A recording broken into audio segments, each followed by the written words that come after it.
Now, moving on to commodities space. Now, cement is a major building material used by construction companies. In the third quarter of this year, the construction sector expanded by 5.52%. However, the price of cement has remained flat at 4,200 per bag. Now, that is strange in a time when we see a fluctuation of price and volatility in almost all commodities. We have Victoria Momo now joining us from Victoria Island. Victoria Momo again from Victoria Island, second time this week, to tell us what she thinks about this. Hi, Victoria. Good afternoon. So what can we say is responsible for this resilience in the price of cement? Good afternoon, Edie. Thank you for having me. So I'll start by saying that you're right that the price of cement has remained flat, despite the fact that the construction industry, which requires cement as a vital item for construction, expanded in the third quarter. But one important thing to note is that, despite the fact that there was an increase or an expansion in the construction sector, compared to the pre-pandemic level, there was a decline. And this is showing that the construction sector is still recovering from the impact of the pandemic.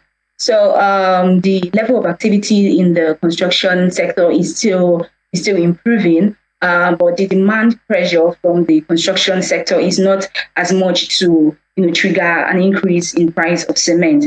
Secondly, there is intense competition in the cement industry, and we are aware that there are major players in the cement industry, and this has also, contributed to the stable price of cement in Nigeria.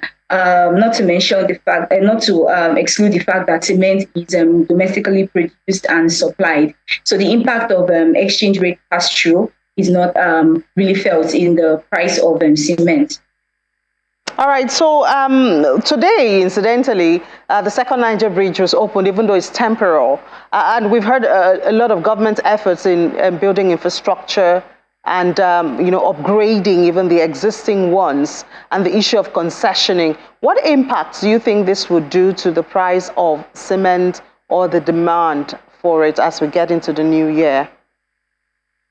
Yeah, it is true that the government has, been involved in several projects. There are ongoing projects, road infrastructure that need to be, constructed. And of course, one major item, like I said earlier, is cement that will be needed to do the construction. So if, the demand for cement has increased as a result of the ongoing infrastructure projects, if the demand increases for the ongoing for cement, for the ongoing infrastructure project, we'd see that the price of cement is likely going to increase in tandem due to the demand, the surge in demand for cement. There are several concessions that have been done. For example, the concession that was concluded. The 12 concessions that was concluded on federal highways. And this is going to include private companies that are capable of investing in road infrastructure. So when we see more of these concessions and more of infrastructure development, we would see a large demand in cement. And this is positive for cement companies. All right, thank you so much, Victoria Momo. We'll certainly look forward to more demand, because it will mean more infrastructure for the country and better economic activities.